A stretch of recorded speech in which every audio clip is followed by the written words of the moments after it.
joining the Republican Party.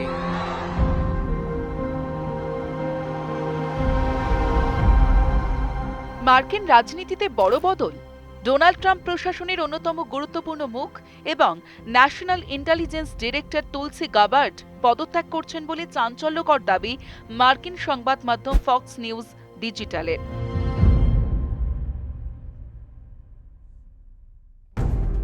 স্বামী Abraham উইলিয়ামসের বিরল ধরনের বোন ক্যান্সার ধরা পড়ার পরই এই সিদ্ধান্ত নিয়েছেন তুলসি।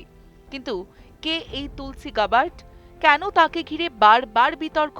আর কিভাবেই বা ডেমোক্র্যাট শিবির ছেড়ে ট্রাম্পের ঘনিষ্ঠ হয়ে উঠলেন তিনি?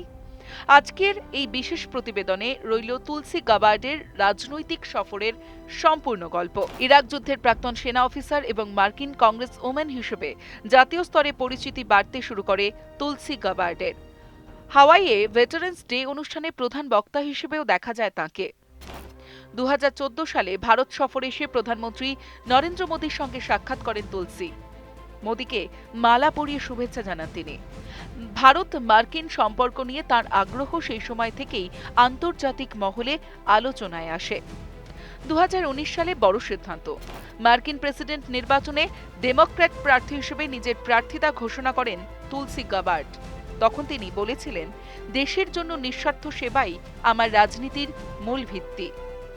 কিন্তু 2020 সালে হঠাৎই প্রেসিডেন্ট নির্বাচনের লড়াই থেকে সরে দাঁড়িয়ে জো বাইডেনকে সমর্থনের ঘোষণা করেন তুলসি। দেশের বিভাজন কমানোর স্বার্থেই এই সিদ্ধান্ত বলে দাবি করেছিলেন তিনি। এরপর শুরু হয় সবচেয়ে বড় রাজনৈতিক পালাবদল। 2024 সালে ডোনাল্ড ট্রাম্পের মঞ্চে দাঁড়িয়ে আনুষ্ঠানিকভাবে রিপাবলিকান পার্টিতে যোগ দেন তুলসি Gabbard. That I'm joining the Republican Party. তিনি বলেন, ট্রাম্প রিপাবলিকান পার্টিকে মানুষের দল এবং শান্তির দলে পরিণত করেছেন। 2025 সালে ট্রাম্প প্রশাসনের তরফে তাকে ডিরেক্টর অফ ন্যাশনাল ইন্টেলিজেন্স পদে মনোনীত করা হয়। সেনেট শুনানিতে গোয়েন্দা ব্যবস্থার ব্যর্থতা এবং রাজনৈতিক অপব্যবহার নিয়ে সরব হয়েছিলেন তুলসি। পরে শপথ নিয়ে আনুষ্ঠানিকভাবে দায়িত্বও গ্রহণ করেন তিনি। কিন্তু দায়িত্ব নেওয়ার পর থেকেই একের পর এক বিতর্কে জড়িয়ে পড়েন তুলসি গাবার্ড। হুতিদের বিরুদ্ধে হামলার পরিকল্পনা নিয়ে ভুল করে এক সাংবাদিককে সিগন্যাল চ্যাটে যুক্ত করার ঘটনায় কড়া সমালোচনার মুখে পড়তে হয় তাঁকে। ইরান নিয়ে গোয়েন্দা তথ্য নিয়েও তৈরি হয় বড় বিতর্ক। ট্রাম্প প্রকাশ্যেই বলেন, তুলসি ভুল তথ্য দিচ্ছেন। সেনেট শুনানিতে তাঁকে প্রশ্নের মুখে পড়তে হয় ইরানের পারমাণবিক হুমকি নিয়ে মার্কিন গোয়েন্দা মূল্যায়ন প্রসঙ্গে। 2026 সালেও বিভিন্ন তদন্ত এবং রাজনৈতিক ঘটনায় তার নাম উঠে আসে।